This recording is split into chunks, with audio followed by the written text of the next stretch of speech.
ఎరుకధామము నీకు ఎరుగ చెప్పి తిని ఎరుగుటలెరిగించుటెరుగంగబడియే ఎరుక ఎదియజూడు మెటు విహరించు మరపూజందాగా ఓ భూమి ఆలస్యమేళ నెరుక నిల్పగా ఓ భూమి గురుమంత్రమనడి పెద్ద గొడ్డాలి చేత భూని ఎరుక నెరిగేటి వేరు నెరిగి త్రవ్వుము ఇంక మరపూజందాగా ఓ భూమి ఆలస్యమేళ నెరుక నిల్పగా ఓ భూమి. జై నిజ గురుభ్యో నమ. జై అమలాంబ సమేత అనుభవానంద రాజయోగేంద్ర ప్రభుస్వాముల వారి దివ్య చరణార విందములకు ద్వాదశి వందనములు సమర్పించుకొనొచ్చు. శ్రీ గురు బాలరామస్వాముల వారిచే విరచితంబైన ఆవరణ విక్షేప రూపశక్తి ద్వయ నిరాసకంబైన శుద్ధ నిగుణ తత్వ విపదార్థ దరువుల ఎందు ఈరోజు మనం 108వ ద్విపదార్థం గురుమంత్రము యొక్క ప్రతాపాన్ని మనకు అందజేస్తూ ఉన్నారు బాలరామ పండితుల వారు. ఎరుకోత్పత్తిని తెలియచేసి ఎరుక లక్షణాన్ని అందజేసి దానిని ఎలా లేకుండా అంటే అంతకు మునుపు ఉన్నదని కాదు, ఆ ఉన్నది అనే భ్రాంతిని ఎలా తీసివేయాలి, తోసివేయాలి, లేక చెయ్యాలి అనేటువంటి విధానాన్ని అందజేస్తూ ఉన్నారు. నాయనా, ఎరుక ధామము నీకు ఎరుగ చెప్పితిని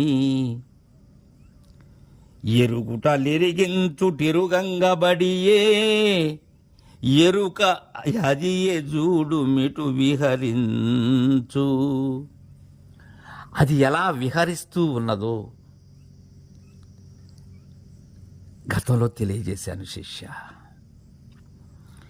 ఎరుక ధామం, ఎరుక యొక్క స్థానాన్ని, అది కొలువై ఉండబడేటువంటి స్థానాన్ని, నీ నిజ రూపాన్ని ఎరిగించాను నీకు. నీవు ఎరిగేటట్లుగా చెప్పాను. అందుకే ఎరుక ధామము నీకు ఎరుగ చెప్పి తిని ఎరుగుట ఎరిగించుటెరుగంగబడియే. ఏ విధముగా ఎరుగుతున్నావు, ఏ విధముగా ఎరుగుతూ ఉన్నది.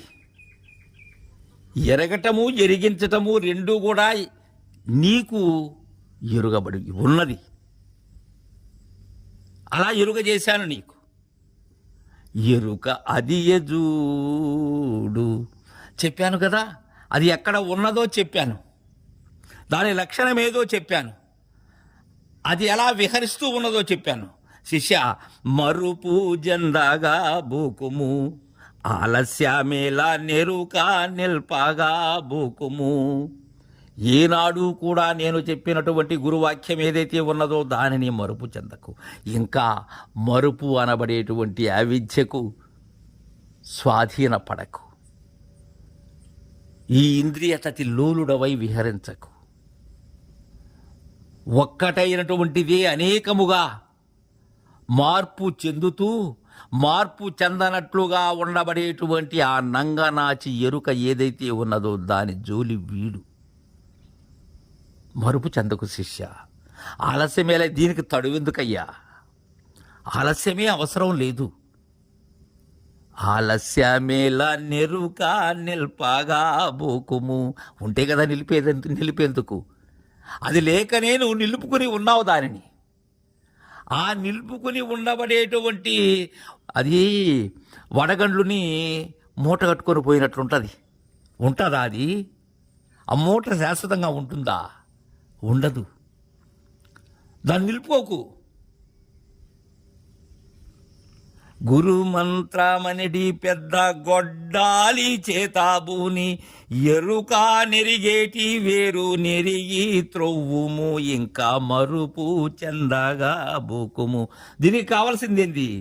గురుమంత్రం అనేటువంటి పెద్ద గొడ్డలి చేత పోనాలి శిష్య. ఏటి ఇక్కడ గురుమంత్రం అంటే? గురుమంత్ర ప్రతాపాన్ని తెలియజేస్తున్నారు ఇక్కడ. ఈ 43 అక్షరములు ఏదైతే ఉన్నదో అదే గురుమంత్రం.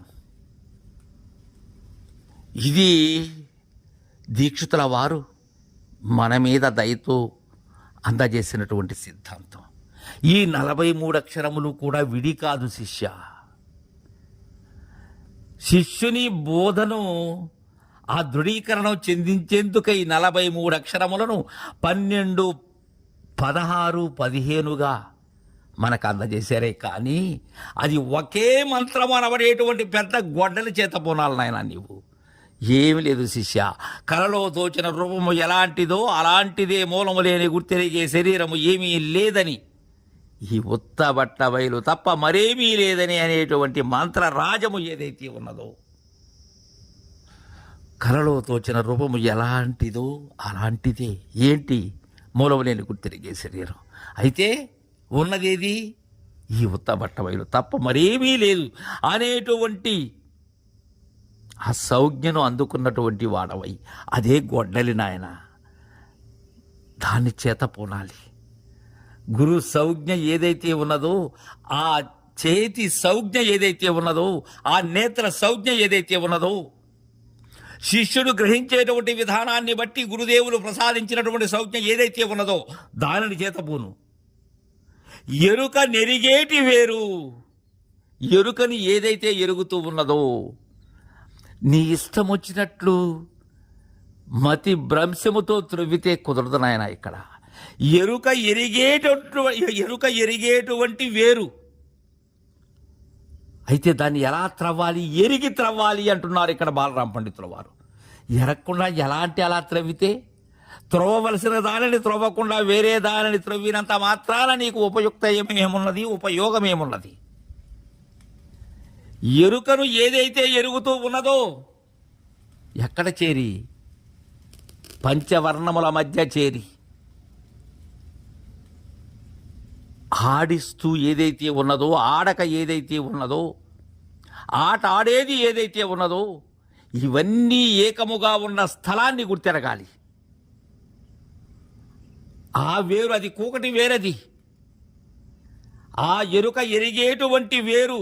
ఎరిగి త్రవ్వుము ఇంకా మరుపు జందాగా బూకుము, ఆలస్యమేళ నెరుక నిల్పగా బూకుము. ఇంకెక్కడ నిలుస్తుంది? దానికి చిగురులు వేసేందుకు కూడా ఆస్కారము లేనటువంటి చందముగా ఆ నేర్పుతో, గురువు యొక్క సంజ్ఞతో ఎరిగి గురుమంత్రం అనేటువంటి గొడ్డలి చేత పూని త్రవ్విన పిమ్మట అది దానికి ఎక్కడున్నది? ఇక పలుకే లేదు. ఇంకా